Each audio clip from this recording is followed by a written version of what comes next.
I want a lawyer!" Mann was no longer fearful, he was downright angry. If they'd given him a few beatings before eventually handing him back to London, he could have accepted that. But to subject him to a sham trial was low even for a tyrant like Sokolov. "Hey, dickhead, I want to speak to my embassy." The guards just stood chatting, ignoring his outburst, which infuriated Mann even more. He launched one last tirade, then kicked at the bars before sitting on a metal bench. The fury bubbled up inside him, but it eventually boiled away to nothing as he forced himself to focus. Anger would get him nowhere. He needed to think his way out of the situation. That did him no good either. No matter which way he looked at it, he was screwed. The door to the detention wing flew open, and Sloane bustled in, accompanied by a uniformed guard who unlocked Mann's cell and let Sloane enter.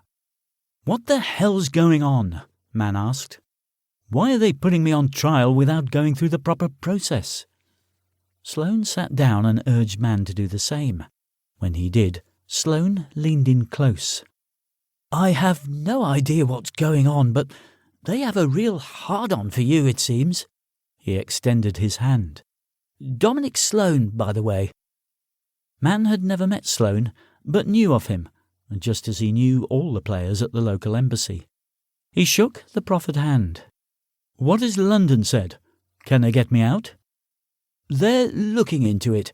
When I got the facts to say you were going up before the judge this morning, I came straight here and called the Foreign Office on the way. We need to give them time to set things in motion." Something suddenly occurred to Mann. "How did you know my real name? I've always travelled under a different ID." "The facts said Alex Mann, a.k.a. Stuart Davenport.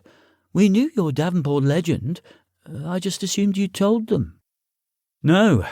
When they picked me up, Kuznetsov knew my name already." Mann tried to think who could have shared his personal details with the Russians.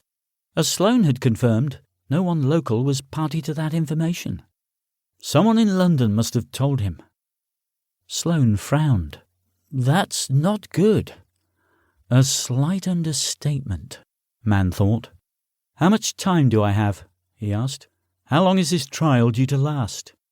Sloane looked pained. "It's already finished." "What? But I haven't been questioned. There was no defence counsel, nothing. I didn't even enter a plea." "Little of that matters here these days. There was a defence counsel. He turned up after you were brought down here, but he offered no evidence." "He didn't ask any questions at all?" "Not one," Sloane said. "And it's not surprising. We know the judge is one of Sokolov's biggest supporters. The whole trial was a sham." "Sham or not, what was the verdict?" Mann asked, dreading the response. Sloane bowed his head, then slowly looked up at Mann. "Guilty." Mann stood and kicked the bench. "So that's it? I'm going to spend the next 5 years in some Siberian hellhole?" Sloane didn't say anything. He looked like he wanted to, though, which Mann took for a bad sign. "Longer?" Sloane swallowed. "They gave you life." "Life?" Sloane nodded slowly. "In penal colony number 13.